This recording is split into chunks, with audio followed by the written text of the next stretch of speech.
Journey വിത്ത് GTHന്റെ podcasting video ആണ്. എല്ലാവർക്കും സ്വാഗതം.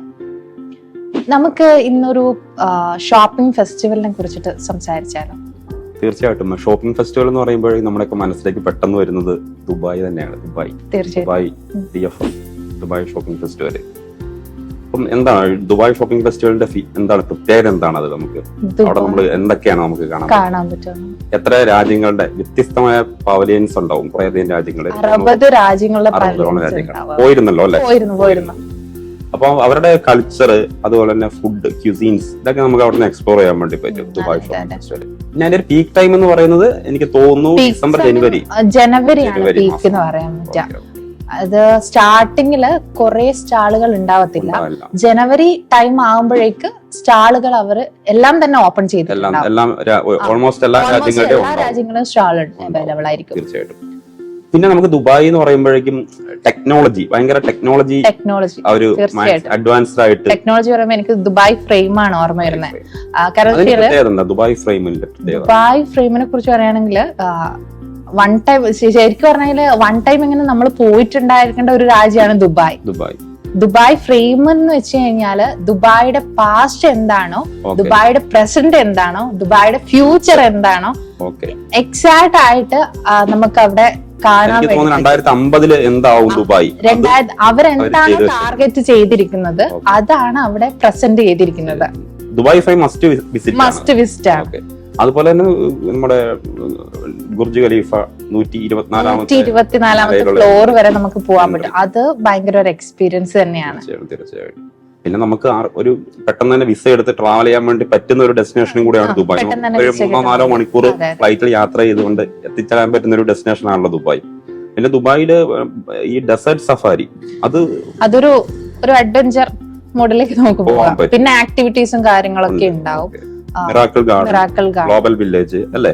കുട്ടികൾക്കും പ്രായമായ ആളുകൾക്കൊക്കെ ഒരുപോലെ തന്നെ എൻജോയ് ചെയ്യാൻ പറ്റുന്ന ദുബായിയുടെ കേസ് പറയുകയാണെങ്കിൽ ഇയർലി ഡെസ്റ്റിനേഷൻ ആഡ് ഓൺ ചെയ്യാണ്. നമുക്ക് എപ്പോ പോയി കഴിഞ്ഞാലും അത് നമുക്ക് മടുക്കാത്ത ഒരു രാജ്യമാണ് ദുബായ്.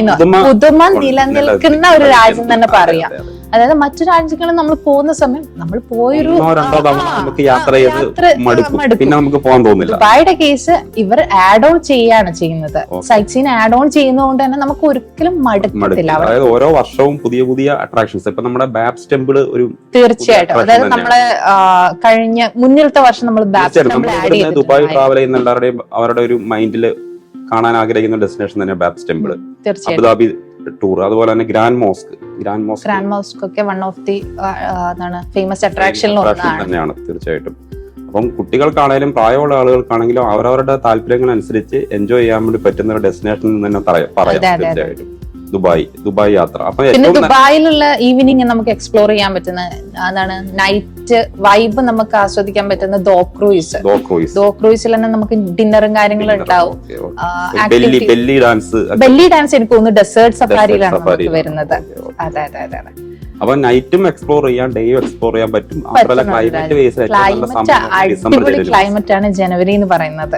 കാരണം ചൂട് കുറവാണ്, തണുപ്പല്ല ചൂടുമല്ല, ഒരു മിതമായ ഒരു അറ്റ്മോസ്ഫിയർ ആണ് വരുന്നത്. അതായത് വിസിറ്റ് ചെയ്യാൻ നമുക്ക് ഓരോ രാജ്യങ്ങളിലും ഓരോ സീസൺ ആണ്. അപ്പം ദുബായ് വിസിറ്റ് ചെയ്യാൻ പറ്റിയ ഒരു ടൈം ദുബായ് നമ്മൾ ചൂസ് ചെയ്യുന്ന സമയം ജനുവരി തന്നെയാണ് ഞാൻ എല്ലാവരുടെ പറയാം. കാരണം എന്ന് വെച്ചാൽ ജനുവരിയിൽ നമുക്ക് എക്സ്പ്ലോർ ചെയ്യാൻ ഗ്ലോബൽ വില്ലേജിന്റെ കേസ് ആ ഒരു ടൈമാണ്. ഈ പറഞ്ഞിരുന്ന പവലിയൻസ് എല്ലാം തന്നെ ഓരോ രാജ്യത്തിന്റെ കൾച്ചർ നമുക്ക് എക്സ്പ്ലോർ ചെയ്യാൻ പറ്റുന്ന ആ ഒരു ടൈമാണ്. അതെ. അപ്പൊ നമുക്ക് ജനുവരി മാസത്തെ യാത്രകൾ ആരെങ്കിലും ഒക്കെ പ്ലാൻ ചെയ്യുന്നുണ്ടെങ്കിൽ തീർച്ചയായിട്ടും ദുബായ് മൈൻഡിലുണ്ടെങ്കിൽ തീർച്ചയായിട്ടും ആ ഒരു സമയത്ത് ട്രാവലുകൾ പ്ലാൻ ചെയ്യുക. ഡിസംബർ ജനുവരി മാസങ്ങളിൽ പ്ലാൻ ചെയ്യുക. കാരണം നമുക്ക് 2-3 മണിക്കൂർ ഫ്ലൈറ്റിൽ യാത്ര ചെയ്തുകൊണ്ട് വളരെ ഈസി ആയിട്ട് വിസ കിട്ടുന്ന ഒരു രാജ്യം കൂടിയാണ് ദുബായ്. നമുക്ക് ഒരുപാട് ഫോർമാലിറ്റീസ് ഒന്നും ഇല്ല. നമ്മുടെ പാസ്പോർട്ടും ഫോട്ടോയും കൊടുത്തു കഴിഞ്ഞാൽ നമുക്ക് വിസ എടുക്കാൻ പറ്റും. എനിക്കൊന്നും ഇപ്പൊ ലാസ്റ്റ് ഇയറിൽ അവരൊരു പാസ്പോർട്ടിന്റെ കൂടെ പാസ്പോർട്ടിന്റെ കവർ പേജ് അവർ പാസ്പോർട്ടിന് 4 പേജ് വേണം. അതായത് ഫ്രണ്ട് പേജ്, ഉള്ളിലെ പേജ്, പിന്നെ പേജ്, കവർ പേജ്. പാസ്പോർട്ട് എടുക്കണമെങ്കിൽ വിസ എടുക്കണം. അത് നല്ലൊരു അപ്ഡേറ്റ് ആണ്. യാത്ര ചെയ്യുന്ന ആളുകൾക്ക് ഇങ്ങനെയുള്ള കാര്യങ്ങളൊക്കെ അതൊക്കെ അവരുടെ ഒരു ഓരോ അപ്ഡേറ്റ്സ് ഇങ്ങനെ മാറിക്കൊണ്ടിരിക്കും വിസ സംബന്ധിച്ചുള്ള കാര്യങ്ങളിലൊക്കെ. തീർച്ചയായിട്ടും അപ്പം ദുബായ് യാത്രകൾ പ്ലാൻ ചെയ്യുന്നുണ്ടെങ്കിൽ ഡിസംബർ ജനുവരി മാസങ്ങളിൽ പ്ലാൻ ചെയ്യുക. അപ്പം okay, thank you. Thank you.